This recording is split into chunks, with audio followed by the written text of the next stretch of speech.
Broadcasting from the Meredith Hall Studios out of Carson City, Nevada, you're listening to Covering the Field with Big Richard Martin, Gator Gates, and Joe the Answer Ellison.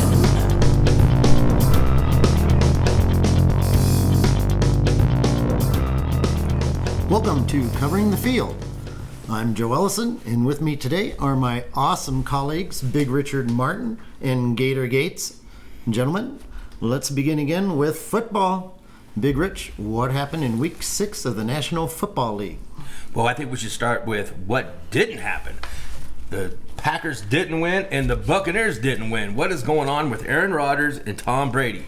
I mean, is it a changing of the guard? I think at some point we have to know it's going to be the Patrick Mahomes and Josh Allen show in the NFL. Yeah, Brady and Rodgers. I mean, they were favored by 7 points, 7 or more points. I mean, and what's this? Both losing outright? Right. It was the 32nd time, Joe, that they were both favored by a touchdown on the same day, and this was the first time that they lost. Yeah, that's pretty amazing. Brady, I guess, might have some personal issues to deal with. Yeah. Rodgers has some physical issues, his whole team. Yeah. Right? He definitely, exactly. We have said it from the beginning about he does not have the receivers to go to. And Joe, you said me and you can get out there and catch those passes. I think that's what you did say. And I said, no way, NFL, you have to be able to invest in your team. And Tom Brady usually does. He takes money back and doesn't take the big contract. He even gives up his family for this team, and then he's sitting there yelling at his offensive line saying, I'm getting a divorce, I'm paying this much money in child support, and you guys can't even keep me off my ass. Yeah, and Aaron Rodgers, certainly he's got some issues to deal with his receivers, but he took the $50 million. Right. Yeah, so and Devontae Adams said, I'll see you, I'm going to Vegas. Yeah, but Green Bay's in a trap with him. They can't get rid of him, anything like that, so you're stuck with him. And then that defense is just horrible. What did he say afterwards? He said, we have to simplify the offense. Simplify the offense? You're already too simple. Yeah. If you're simple and the Jets come in there and beat you at home, you got, what was his name, Gardner? Sauce Gardner wearing the cheese head out of the stadium? I mean, how disrespectful can you be to the Packer fans? Randall Cobb, our northern native alumni out here, is out, 2 to 4 weeks? I mean, it's just getting worse and worse, and I think it will get better this week. I think it can't get any worse, but we'll get into that in our picks later. Right. I expect better things from Green Bay. These receivers are young, a couple of them, and give them a little time to work with them a little longer. I think at the end of the season, the Packers will be better. Right, absolutely. That seems to be the thing, but I don't see anybody saying RELAX right now because I think everybody's a little bit worried when the Jets come into town and do that to you. And Joe, I'm going to get it. What about the New York teams? Both of them win again outright. I mean, we put down we like the points with them, but they both won this week. Yeah, well, I had both of them, and I had both of them money line. Did you? I put them together, but of course I had a couple other ones that didn't make it on the round robin. But no, those were two of my picks. I'm very confident in those teams, and that's kind of like a preview of my picks for this week. Okay. Also, but we'll get into that. But yeah, Pittsburgh was that was the biggest home dog they've been since 1970, and they actually came back and won. I wanted to throw that. Yes, exactly. Throw that note in there. You got any Gatorlytics there? Gator on the money that was spent? Yeah. I mean, Tampa Bay. Well, there was 96% of the dollars was on Tampa Bay money line at point bet, and Caesars had more money line Tampa Bay on more parlays than any other team. Yeah, I'm guilty of throwing in Tampa Bay on my minus parlay also. I'm one of those guys. So. I mean, Pittsburgh looked so bad the week before, and then they come out there and stun Tom Brady. It's good to see the Steeler fans having something to cheer about. And, it's good to see some of my Steeler fans at the bar enjoying a nice cold beer and enjoying their finally being able to get a win with Kenny Pickett, but he is out with a concussion, so we have to watch and see if he practices today. So the Giants beat Baltimore. Baltimore, incidentally, the only team ever to lead all 6 of their games by 10 or more points and only have a 3-3 record in the history of football. So they are not finishing games. Not finishing games. They're playing well enough to win all their games. Right. But they had a total of 406 yards, you guys. Total of 406 yards. Well, 2 turnovers is what I thought that killed them. Exactly. You know, and Vince Lombardi said, winning is contagious and so is losing. And so when you get to these games where you should be winning and somehow you just find a way to lose, just like the Bears and Broncos, I mean, what do they have in common? They can't catch a punt. Both teams can't catch a punt. For God's sakes, both of them could have won the game. Just muffing punts in the NFL is just crazy. Should never special be teams happening. are the most underrated part of football at any level, pretty much. And we should mention, of course, the big game. Buffalo won at Kansas City. Not a really exciting game. I mean, close, but I was expecting fireworks. I was too. I think everybody was betting the over. I think it was 54 on the over, and I know that killed my parlays. I thought for sure it would be close to the 60 range at least, and a last second touchdown from Patrick Mahomes, what he didn't do this time. But congratulations to the Bills. Feels like they finally got their Dragon Slayer out of the way. They got past Patrick Mahomes. Kansas City needs to stop not getting scores in the first half. I mean, they're doing it all in the second half. Right. You're not going to be a championship team if you keep doing that. Kind of like Arizona, starting off slow. And, Oh yeah, the Butcher had that. I bet that I hit that for sure. The Butcher, he cut that one up perfect about taking Arizona will not cover the first half. Looked like a perfect bet. Then I doubled it down that they're going to cover the second half, and yeah, it sure exactly. happened. yeah, Murray sure didn't come through this time, and Seattle being the worst defense in the league, just gave up way too many points. I bet another one of those money liners in that morning, Atlanta beating San Francisco. Now, Right. 21-14 at halftime. San Francisco playing decent, never scored again in the second half. Right. And this is, the Garoppolo story. Oh, he's here to save the day. First, they want to get rid of Jimmy Garoppolo. Oh, we need Trey Lance. And then Trey Lance starts playing. He doesn't look good. Gosh, here's Jimmy G to save the day. And He always lays an egg, doesn't he? Yeah. He always lays an egg. But then we anyway, go back to reality, and obviously he is not the answer. he is not the answer. So I'll give you guys our first sink or swim of the day. Gino Smith. Talk about being a great asset to Seattle. They're surprising 3-3. He has a better passing rating than Patrick Mahomes. Sink or swim. Well, why would you throw a question like that out there? Well, Joe, you're the answer. I guess he would have to, because it seems ridiculous. It does seem ridiculous, but So, Gino Smith yes, is I the would number agree. 3 Yes. passer rating in the nation, behind Tua so- and Josh Allen, and then Patrick Mahomes behind him. So good job, Gino Smith. He's holding it steady with that lousy Seattle defense, and it's So maybe it's the good. answer was Pete Carroll and his system and his offense, Oh, that's a good one, as Joe. opposed I to agree. Russell Wilson Whoa. actually being a really good player. Good one, Joe. Making Gino Smith look good. Speaking about Russell Wilson, he is now getting an MRI on his hamstring. He's questionable this week, so we have to see if he does practice. He said he's going to try to go through it. He looked good in the first half, 10 for 10, and then he only throws 15 yards in the second half, Yeah. and then 2 straight 3-and-outs in the overtime. I mean, talk about not getting it done. Talking about, as Vince Lombardi said, losing's contagious, and it's running like a COVID disease going through the Bronco organization right now. Yeah. And one final game I want to mention, New England winning at Cleveland. They were also an underdog. Looking back on it, why were they an underdog, obviously? But it's their quarterback, Bailey Zappi. Right. But he's won all 3 of his games. Right, yeah, 600 yards, just a tad under his 597, and in those 3 games, 4 touchdowns and 1 interceptions.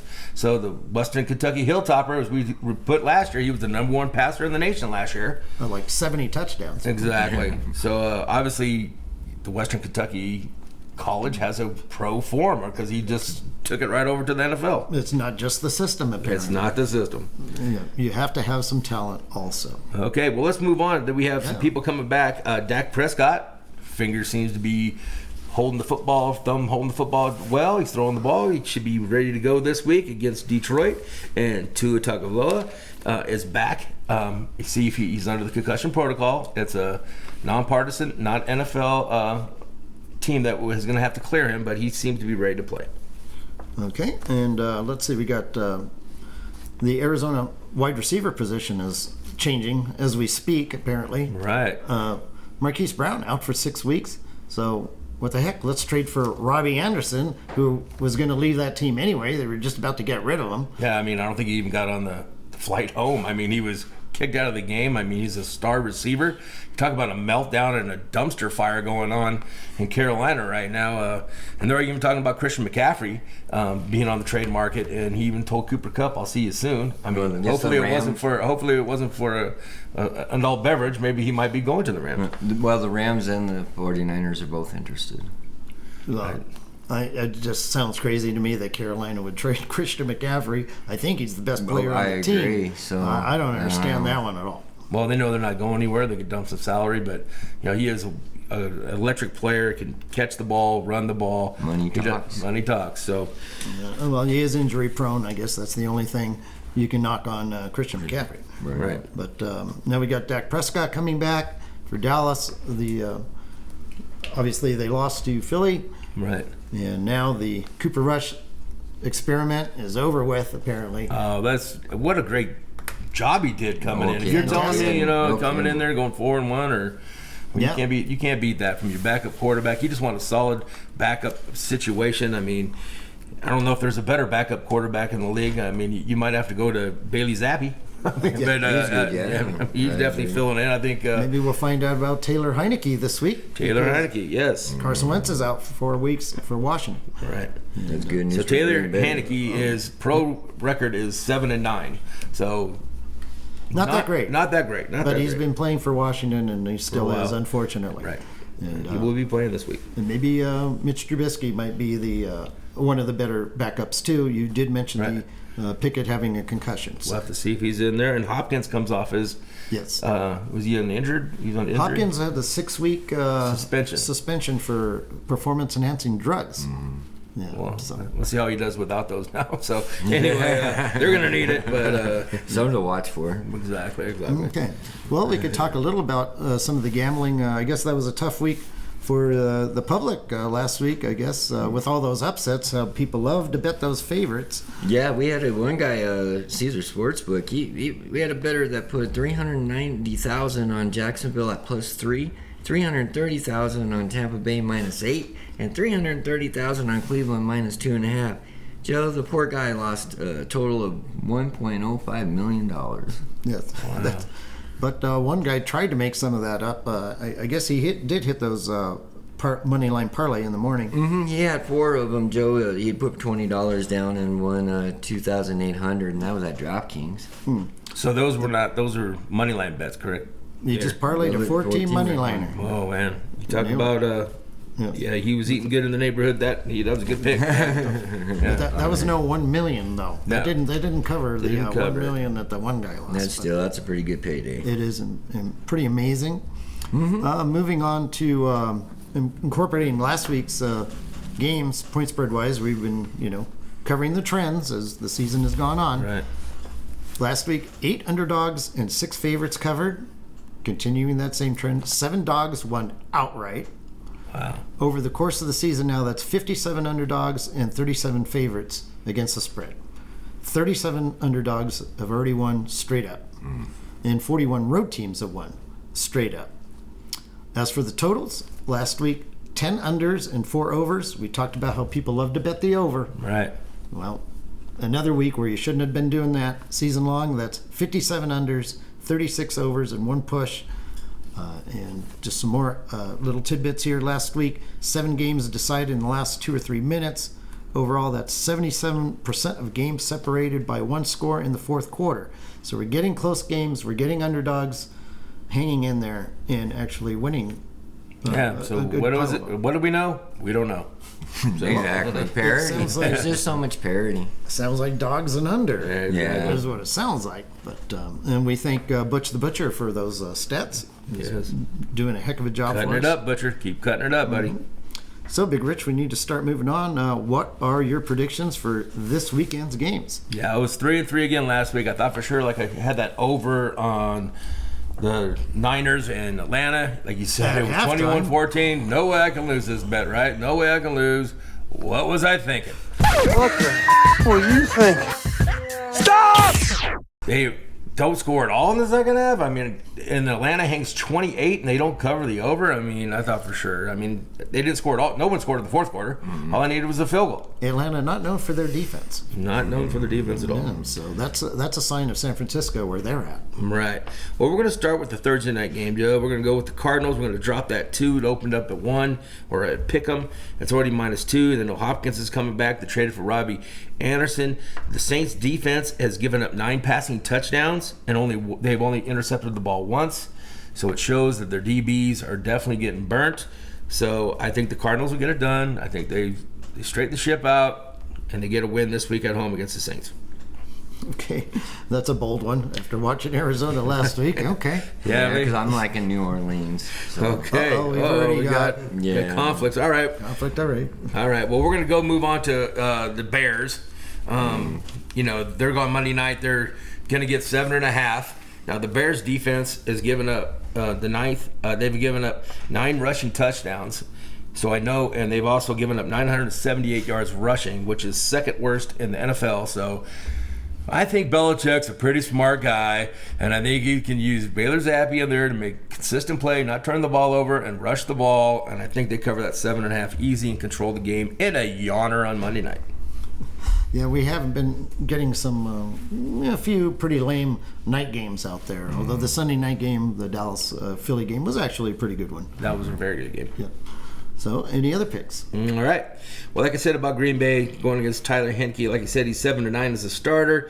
Green Bay needs a win. I think that they go ahead and they drop that 5.5 and go into Washington.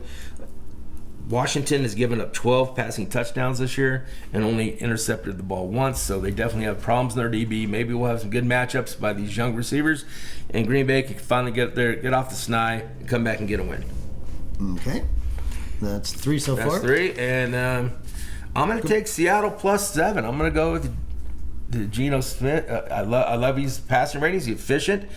I know Seattle's defense is horrid, but I think the Chargers had such a tough time against the Broncos, and Seattle didn't have any problem with the Broncos. Yes. So I like the 7 points. I'm going to take the 7 with Seattle and see what happens. They might not win, but I do like the points.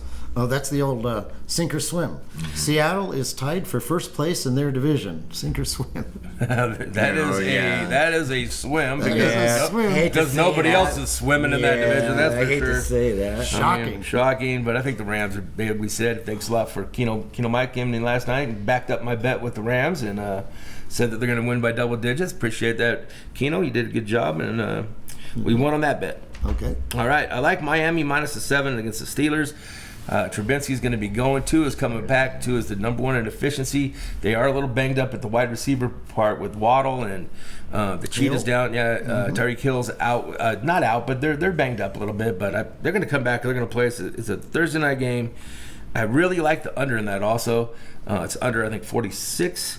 So bet the under on that too. He might be a little bit. He hasn't played in 3 weeks. He's knocking off the cobwebs. But I think Pittsburgh's not that great. Pittsburgh's just not that good. Tua might be a little gun shy. You don't know how you're going to respond after a concussion like that. You know, I'm just saying, you might want to be a little hesitant. I do like the Miami, but I do like the under in that. Okay. And I like Atlanta +6 at Cincinnati. I mean, I think that they're in at just about every game, just like we said last week. They had no problems with San Francisco. They shouldn't have any problems with that lousy offensive line with Cincinnati. They get after Joe Burrow. It's a close game. I take the 6 points. 100%. Yeah, Atlanta and the Jets have been an underdog in all their games this year, which is unbelievable. And they're both covering just about every game. That's amazing. That's great. Great stuff. What, did you have a pick or two you want to add there, Gator? Okay, well, I really love Dallas beating Detroit. Like I said, I don't think Detroit knows how to win. So I don't know. They thought they had the greatest offense, Gator, and then next thing you know, they get shut out by New England and exactly. Belichick's boy toy Jared Goff. But anyway, I think that definitely, coming against Dak's back, they have the worst defense in the NFL, giving up over 35 points a game. The only thing that worries me is Dak maybe being a little rusty, first game out. Yeah, but I think you have to look about it. The defense is going to hold them. The defense is great, and the recipe to win is run the football. Run the football and don't make mistakes. Cooper, great job taking over the realm. Dak's back. Don't be slinging it too much, Dak. So another one that I really like is Baltimore. They're going to be hosting Cleveland, and the way that things went down last week, I really don't see Cleveland having Why a don't you shot. just bet? I think if Baltimore just to bet the first half in case they melt down. That's true. That's a very good. Yes, I agree with that. And the Ravens are favored by 6.5. They'll have to win by a touchdown. All these big numbers worry me, obviously. They do. Division Sure, games, of course, division yes. games. And division games, that's right. They usually come down to a field goal, usually. Okay. And Go ahead. You got some more picks? The one that I really, really like that I totally agree with Big Richard on is Cincinnati. What the heck happened with Cincinnati? And nobody wants to talk about Atlanta on the networks. No. Because I can just see all this money going on Cincinnati and Atlanta even winning outright. Oh, we're gonna take the butcher's advice on that one. We're gonna take the dog, take the points. Okay. Yeah, just in case. That's a safer bet. Yeah. That's about it? Yeah, that's about it. Everything else I like. Vegas is hosting Houston. Vegas should win. If they can't win that game, their season's done.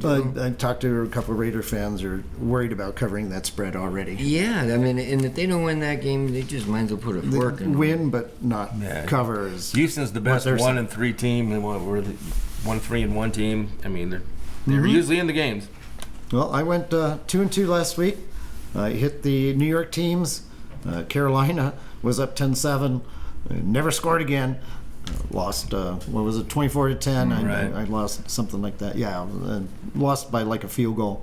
And I had Dallas. And we could get into our You Got Host segment on the Dallas game, but we'll save that. Absolutely. But still, that leaves me 11-4 the last 4 weeks, which is 70%. So I can't complain about that.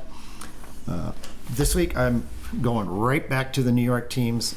The Giants +3 at Jacksonville. I mean, when are the Giants going to get any respect?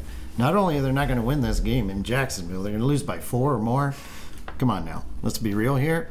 And the Giants +1.5 at Denver. We've seen what Denver's been doing. Right, and that's where you went down to pick them. So it's definitely the money line is going. Do I dare say it? New York Super Bowl? Yeah, you said whatever it. I said. It. I don't think that's in our Gatorlytics. I don't think that's in there. You can get really good odds on that, even like right now. So jump on it, Gator. Go for it. Well, right now you get the Jets at 80-1 to win the Super Bowl. Yeah, so the Jets they would be in the playoffs if we started today. We talked about how many years it had been since the Jets had won 2 consecutive road games. Now they won 3 consecutive road games. And here they are on the road again. They're going into Mile High. They're going to shut them down. That Denver defense is going to get after them. I'm not saying it's going to be a high-scoring game. It's not going to be a high-scoring game. So maybe I'll lean towards the under on that, too. Thank you for that note. But the way the Jets dominated Green Bay last week just impressed me very much. And Tennessee, -3 against Indianapolis. Lately, Tennessee has Indianapolis' number. I think last year they swept them. This year they already beat them. And they're the more physical team. Yeah, big time. And that Atlanta-Cincinnati game, I know this is going against the grain. I'm going to go over the 47.5. Atlanta shows they can score. Cincinnati shows they can give it up, and vice versa. So those are my 4 picks. You're picking Joe Burrow to score 28 points and be smoking a cigar after the game? Is that what you're saying? I'm saying both teams are going to be scoring. I don't know about that point spread, but yeah. Well, Marietta's from the island, so he won't be smoking a cigar, but you don't know. Yeah, absolutely. So I guess we got to move on to the colleges now, huh? Oh. What are the big stories from last week? Was there a bigger story than Tennessee 52-49 over Alabama? I mean, could that be any better? Tearing down the goalpost, rushing the field. They got a $150,000 fine for tearing down the goalpost. The athletic director says we'll pay that every time we beat Alabama. No problem at all. I mean, what a game. Hendon Hooker, 5 touchdowns, 385 yards.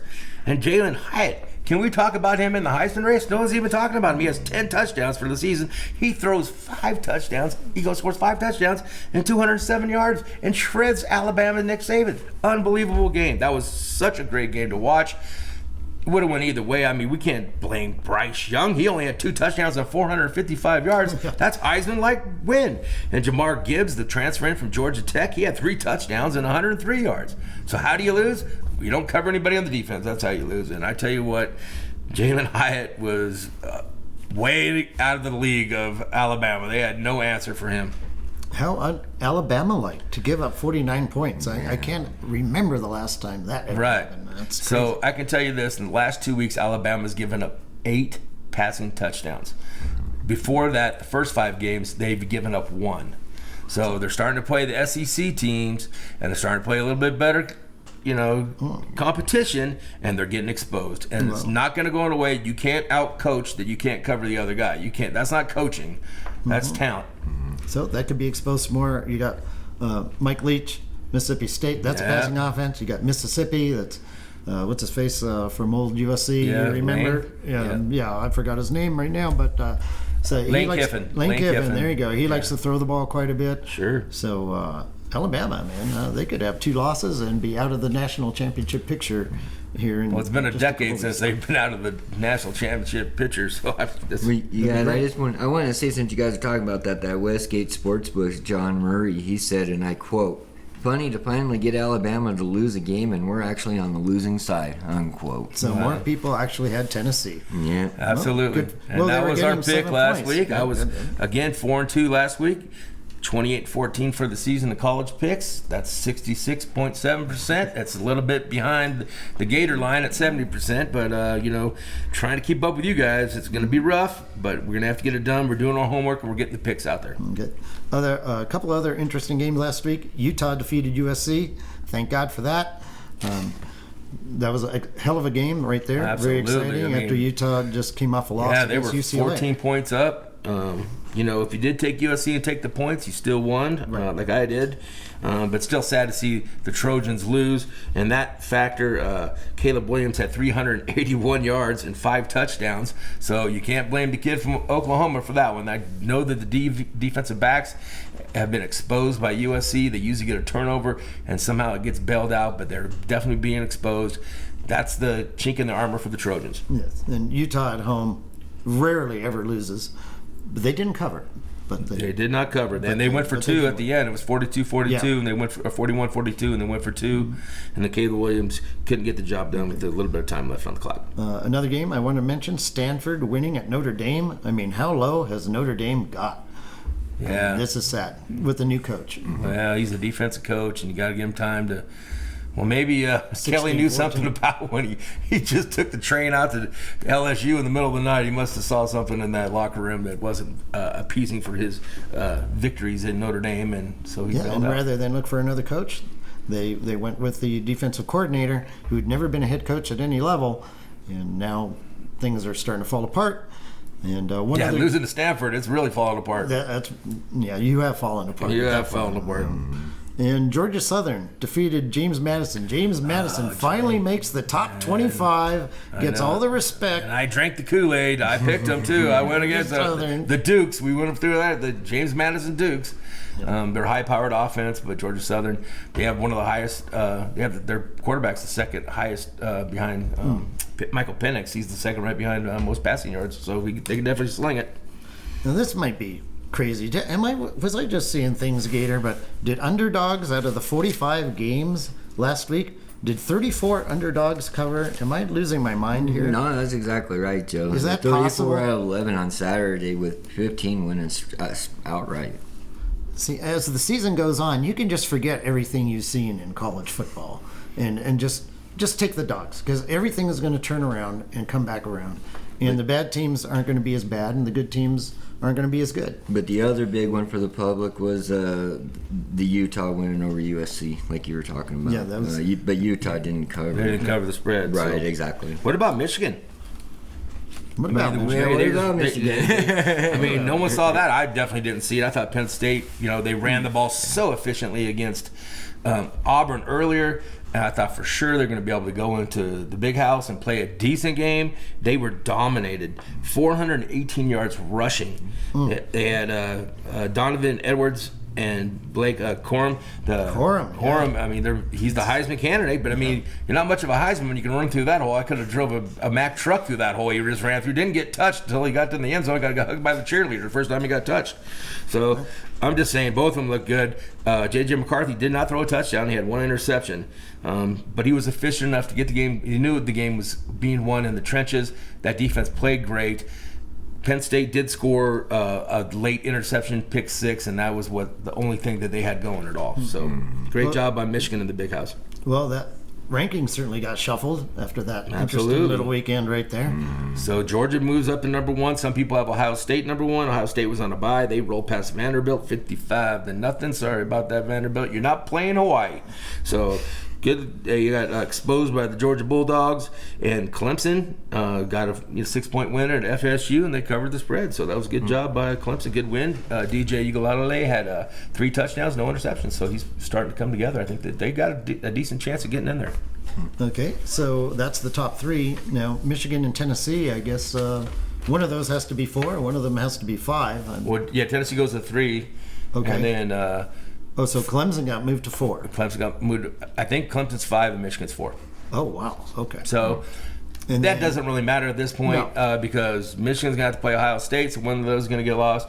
I see Clemson rolling through the ACC, so they'll definitely get one of those spots, and then there'll probably be 2 SEC teams. Yeah, there's nothing really to complain about in these rankings. Obviously, Alabama's number 6. They have a loss. If you put Mississippi or TCU or both of them above Alabama right now, I'd be totally okay with that. If Alabama was number 8. You're hating on the Crimson Tide. Constantly. I mean, look at that quarterback. I mean, the offense isn't the problem, Joe. They can't cover anybody. But Mississippi and TCU are undefeated. Alabama's not, and I'm just doing rankings right now. Okay, but when do the rankings start? Probably in a couple weeks we'll be having where they start pulling the rankings, usually around week 9 or 10, the college football rankings. You're talking about the national championship, the playoff rankings. The playoff rankings. So that should start in a couple weeks. Right. So that's when we'll start to see. Oh, yeah, and Alabama will get way too much respect and be ranked ahead of a couple of undefeated teams, of course. Okay, so TCU went to overtime, got a great win against Oklahoma State. They battled back. They were down by about 10 points and came back. So good job by the Horned Frogs out there in TCU. Hopefully they get a little bit of respect. I think they're like number 7. I hope they do. The whole Big 12 needs a little bit of respect, I think. But anyway, we should probably get to the picks this week. You did mention you were 66% this week. Oh, that was last for the week? season. Yeah, okay, for the season. Okay. Yeah. 4-2 so last week. who do you got? Okay, so I'm going to go with Ohio State, Iowa. I know they're favored by 29 points. That's way too many points. Ohio State, even though they're playing at the Horseshoe, under 49. Iowa's not going to score. They can't. They went 3 games. They didn't even put a touchdown up. They're going to be down in probably 7 or 10 points. And I think Iowa's defense could be able to hang a little bit with them. I see it being a tight game probably at halftime, and then Ohio State pulling ahead. But I like the under in that. That's my under pick of the week. All right. I'm going to take Duke +9 at Miami. I'm going to go with your dogs. Duke's played well all year. I'm not talking about the Duke basketball team either. I'm talking about the Duke football team. Get 9 points. Miami has lost to Tulane. I mean, they've lost some horrible games. I mean, they're not that good. Take the 9 points. They might not win outright, but Dukes will be in that game. All right. UCLA +6 at Oregon. I'm going to stick with Chip Kelly, and I'm going to stick with UCLA's undefeated, and Chip Kelly back in his old stomping grounds. Back in his own stomping grounds. He knows how to win in that stadium. Yeah. He's going to take his boys up there. I mean, they've already beat Utah, and so Oregon, they should have lost to Washington State. So I think that that's gonna be a high scoring game. That's a high scoring game. I would say that's probably in the 66 to 68 range for the under over. So I like UCLA, and it'll be an exciting game to watch. Oregon's gonna score too, but you give me the points. I'm gonna take the points. All right. I like Tulane -7 at home against Memphis. Like we said, Tulane moved up to the top 25 finally. They've had some major wins. The only loss they have is to Southern Mississippi, but they're 5-1. They're going to drop 7. The Green Wave is going to roll. So it's been a while for Tulane, top 25. That's right. So I drank the orange juice last week with James Madison and the Dukes, but I'm going to take the Green Wave this week, and I'm going to drop that 7 points. You can go for it again. Right. Okay. And I like Oklahoma State +6.5 at home against Texas. I love Oklahoma State in the game. It's always a good game between these two. I see it being a field goal game. Take the 6.5 at home. I foresee a lot of orange people running on the field out there in Oklahoma State. So I'm thinking that you might want to get some of those goalposts on order there because they beat Texas. They'll definitely tear that place up. And let's go over. We're going to talk about who the number 3 passer. Joe, you hit on this earlier. Will Rogers III. He has 2,324 yards passing. He's third. Number one is Michael Penix at 2,566. But we have to do a shout out to Austin Reed from the Western Kentucky Hilltoppers. Bailey Zappi's old team. They picked off right where they started. He's at 2,314, only 10 yards behind Will Rogers III. And he's at Mississippi? Mississippi State, yes. He used to go. Great quarterback. So why not take the best thrower against the horrible defensive backs? Take the 21 points. Mississippi State Bulldogs, ring that cowbell. 21 points. We love that points. I don't know if they'll win, but they're going to be in that game.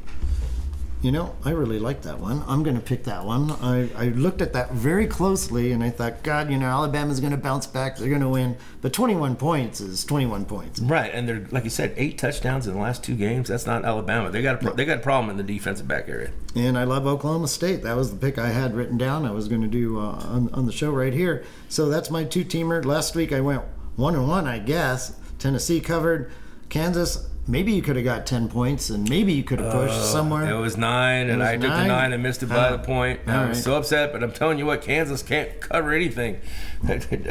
Gabriel, what's his name? Damon Gabriel? Dylan Gabriel. He looked like he was playing catch in the backyard. They were just throwing the ball all over the place. What a difference a quarterback makes. I know. It was 49-0 to Texas the week before. Yeah. And then they said it was different if Jalen Daniels would have played for Kansas, but Jalen Daniels doesn't play defense, so I don't think it would have been much of a different score.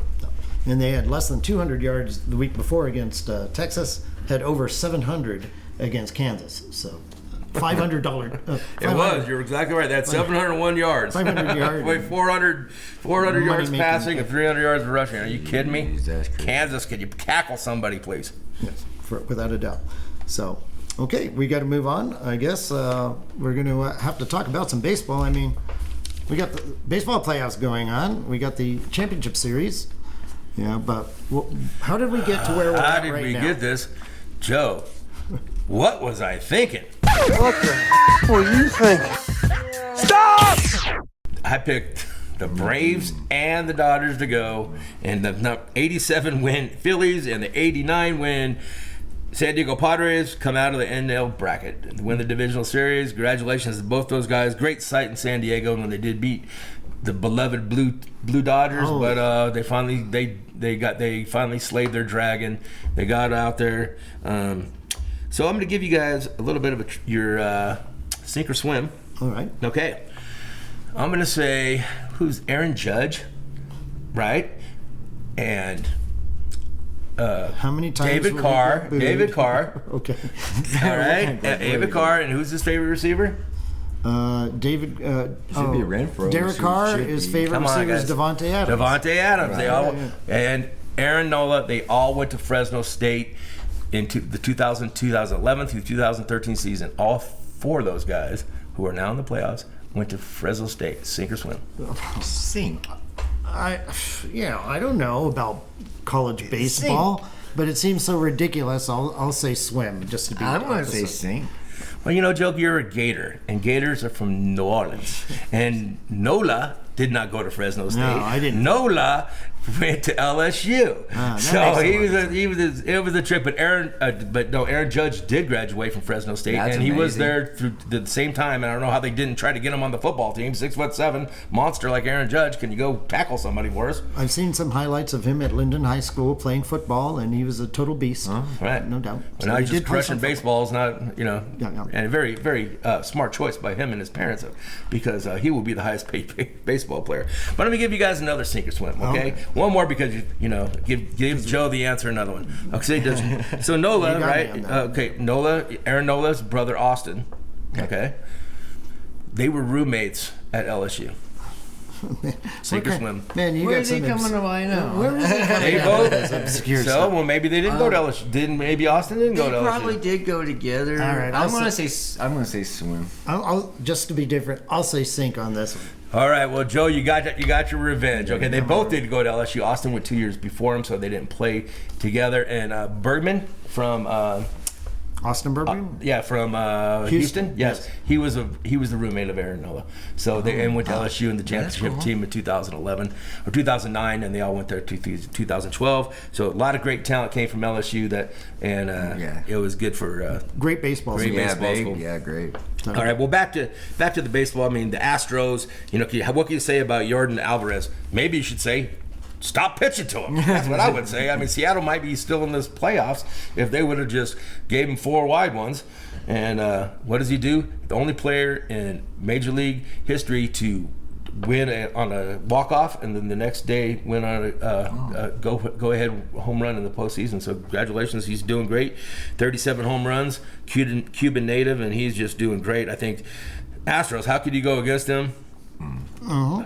I'm going against him, Joe. I'm going against him. I'm sticking with my team, the Yankees. I've been on Aaron Judge. I think it's great for baseball seeing Aaron Judge. Now, Aaron Judge and Stanton are only 4 for 20, I believe, or 4 for 32. Wow. 4 for 32. So it's under right. 200, but they're 6 for 32, but 4 of those were home runs. 4 of them were home runs. Stanton's got 2 hits, and they're both home runs. So that's just the era we're in. All right, it's hit the long ball, but I did hit yesterday on the Phillies. Don't go against this team. I'm telling you, they are the Braves of last year. They got it rolling at the right time. And every time you can get, Zach Wheeler with plus points, why aren't you betting it? I'm telling you, I don't know what the books are there, Gator, but I tell you right now, that was the best money line pick yesterday. And of course, Zach Wheeler doesn't give up any runs.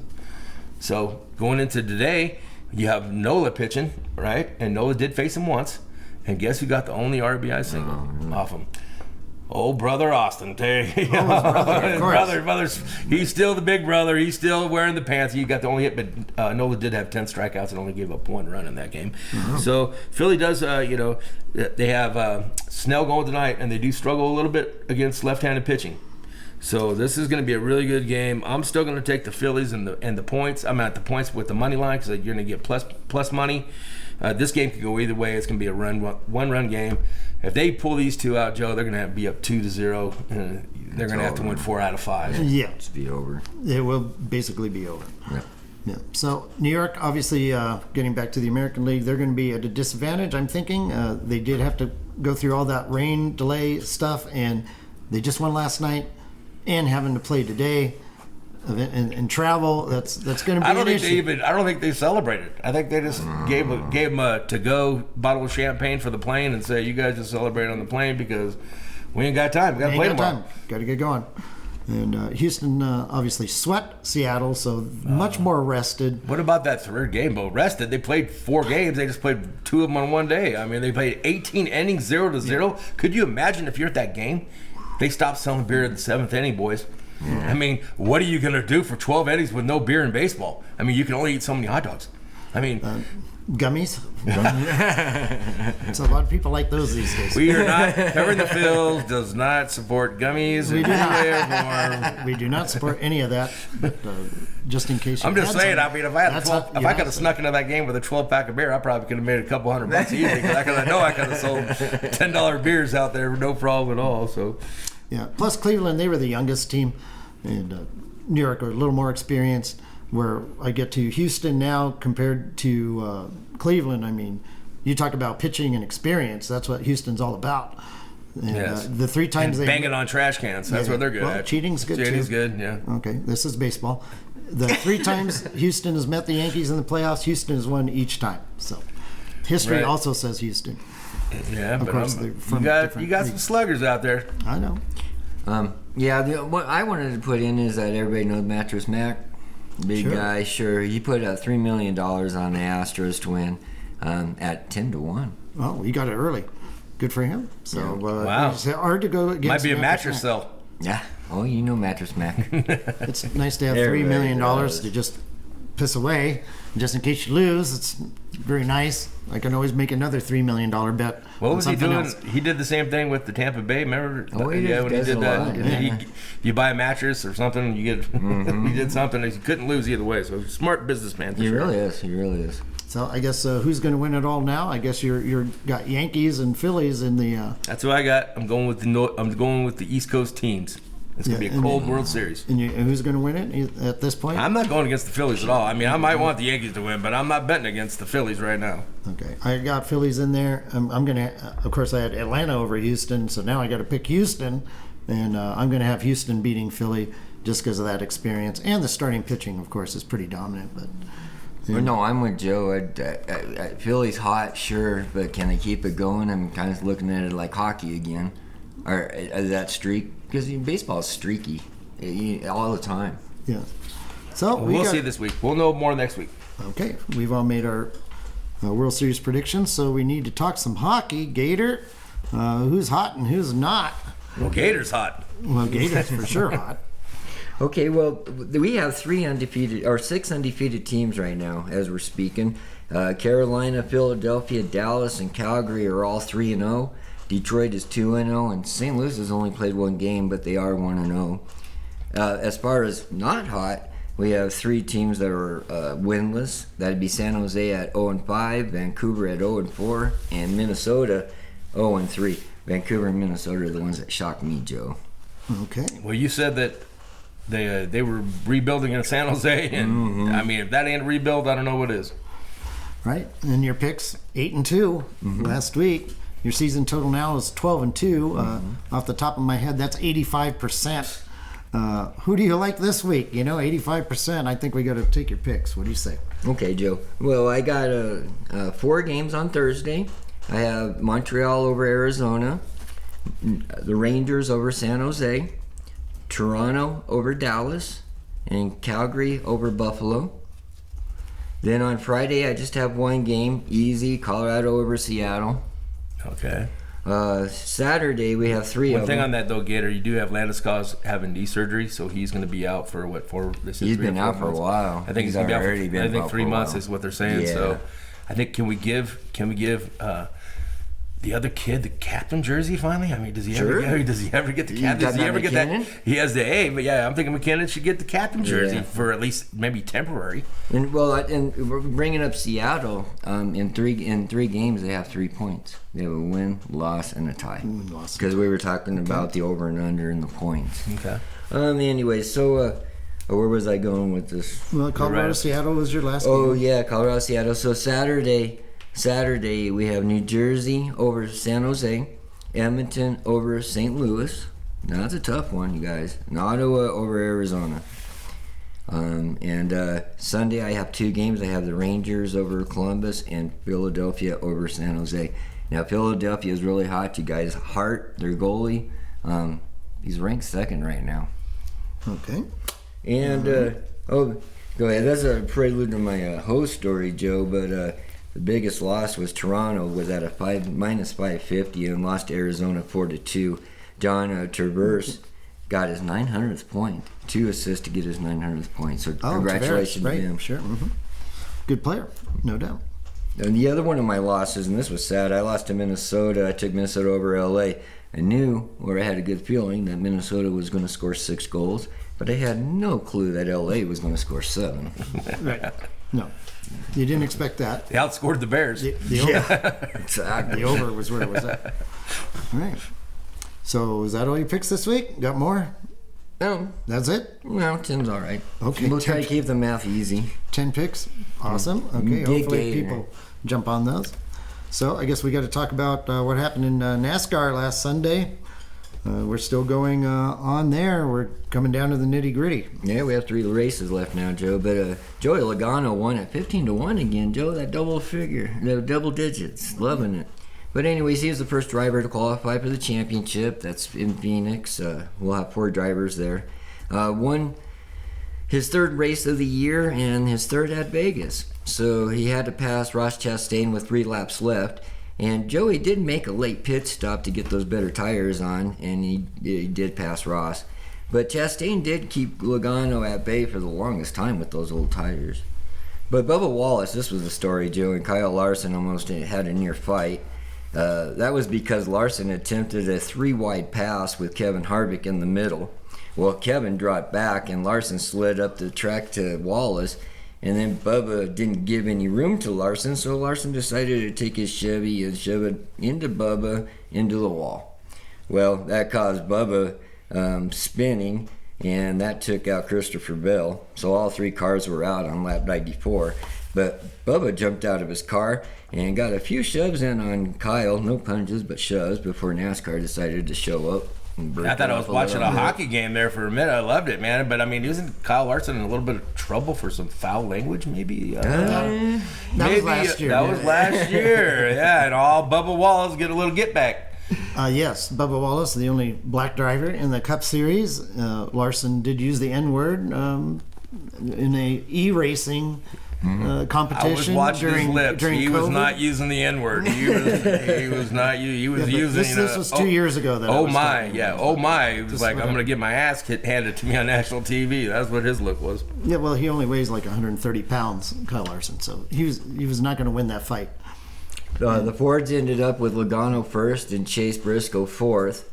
Chevy's only had Ross Chastain in the top 5. He finished second. And the Toyotas received third with Kyle Busch and fifth with Denny Hamlin. Getting back to Bubba, though, he does have this mantra about peace, love, and understanding. And you can just forget that spiel. This is NASCAR. That doesn't exist. Yeah, peace and love was not there. A little bit of understanding was going on. He was heavy on the understanding what he just did to him. So Wallace is suspended for this race. So there was some punishment handed down, and rightfully so. Anyway, so we're in Miami Sunday for the Dixie Vodka 400. Any thoughts? Right, in Homestead. Well, last year William Byron won Chevy. I'm going to go off the grid, Joe. I'm going to go Toyota with Denny Hamlin. Okay, an upset. Now, we have the top 4 drivers. Logano's in at Phoenix, but the next one on points, the highest on points, would be Ross Chastain. Elliott's 1 point behind him, and Hamlin's 12 points behind him. Now, I call this the 4 Bs, Joe, that are out under the cut. The 4 Bs would be Byron, Briscoe, Blaney, and Bell. Okay. And that crash cost Bell then more than it cost Bubba Wallace. And he should have been the one over there punching somebody. He should have been holding him down and letting him take a few shots. He should have been the one over there. But then he would have been suspended. No, but he did the right thing. You got to give a lot of credit for Bell. Okay. Because he had every right to be mad. Okay, we got your prediction. Now, Formula One is at the Circuit of the Americas in Austin, Texas for the United States Grand Prix. Right. Last year, Max Verstappen won in a nail-biter, holding off Lewis Hamilton.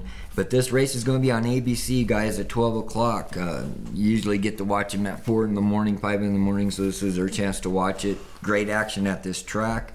I do like Red Bull. I hope Ferrari can compete, but I'm not sure. Max has already won the championship, so I'm thinking that Sergio Perez at 9-1 that's where I'm going. Share the wealth a little bit with his teammate. That's what I'm thinking. Let his teammate win now that he's already clinched the championship.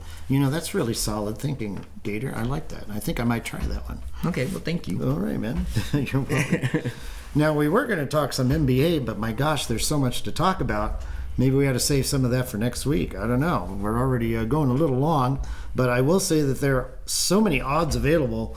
For the championship, the conference, divisions, the division to win the championship, to every team to make the playoffs, regular season wins and over and under, player props like MVP, Rookie of the Year, Coach of the Year, Defensive Player of the Year, Sixth Man of the Year. There is so much to bet, so much to cover. If we were going to sit here and make predictions, it's just crazy. So, well, you have some stuff. What's going on? Put some Gatorlytics on there real quick. Did any of those sound really interesting? Well, he has some good ones. Well, he's got a lot of good stuff here. It might take about 20 minutes, though. Just real quick. Okay, well, the favorites have covered the spread 50.2% of the time, and that does include pushes over the last 3 years. 51% have gone under, and that is not counting pushes, and that was in the last 3 years. Road teams have covered the spread 51%, and that's not including pushes. So you want to lean towards the dogs, and you want to lean towards the under. Well, doesn't that sound familiar? It sounds a lot like the NFL. What's this green guy's first name? The puncher? Draymond. Draymond Green. I'll give you an under over. Under over. He punches one person this year. This is he punches his own post at 1.5. We'll go 1.5. No, under let's over. go half. Well, I'm going to go under if it's 1.5. If it's a half, I'll go over. You're going to go over. Okay, so we're going to go... I'm going over 1.5. Over 1.5? Too? I mean, we'll give you some pretty good odds. Probably he punches Jordan Poole again. How about that one? If he punches him again. No, he'll find some other guys to punch. I'll go under on Jordan Poole and over on 2 other guys. Okay. Namely opponents, I would assume. But hopefully he doesn't punch his own teammates for the rest of the season. Well, that's the favorite right there, Joe. Of course he's going to punch someone on his team. Yeah, well, when you're with somebody all the time, I guess you're more likely to learn how to hate them, I guess. But anyway, True enough. So I guess it is that time. We, the points of the time that we really hate because we had bets that we thought were for sure winners, but instead at the very end, they were losers and we got all upset. We were going to win and we didn't. It's a segment we called You Got Hosed. You got hosed. So Gator, do you have a You Got Hosed story for this week? Okay, Joe. Well, Monday, Toronto Maple Leafs were hosting the Arizona Coyotes, and Toronto was at a minus 550.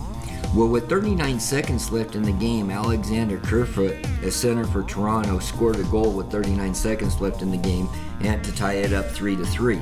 And it looked like we were going to go into overtime. Well, the goal was disallowed because of an apparent hand pass by Morgan Riley. To me and the Maple Leafs faithful, looked like Clayton Keller from the Coyotes touched the puck after it hit Riley's glove. But the Coyotes didn't get but the goal stood, and the Coyotes did get an open net goal after making it to make it 4-2. So if you had the reverse puck line on the Arizona, that paid 8-1. But for the rest of us who put Toronto on the parlay tickets and everybody else who took the minus 500 on a straight bet, we all got hosed. Yep. No, that's very controversial. I didn't get to see that, but that's not a good way to lose. No, they were looking at it for a long time. Oh, I mean, I've got the one that everybody got hosed from the great upper North America. Seattle, you're Justin Verlander, you knock him out of the game, you're winning by 6 runs. You go to the last inning, Jordan Alvarez, give him 4 wide ones, would you? No, I got hosed. He hit a home run, and then the next day he did the same thing. So, thanks a lot, Jordan Alvarez. Seattle, you need to walk that guy. Maybe next year. Joe, do you have a good You Got Hosed story for us? Well, I just got to go back to my bets that I made on the NFL, and it just simply came down to the very end. Dallas was losing 20-17 at one point, getting 6.5. Hold them to a field goal on that one drive. Nope, they give up a touchdown, 26-17. Still, they have time to at least kick a field goal. They try one, they miss it with 1:08 left.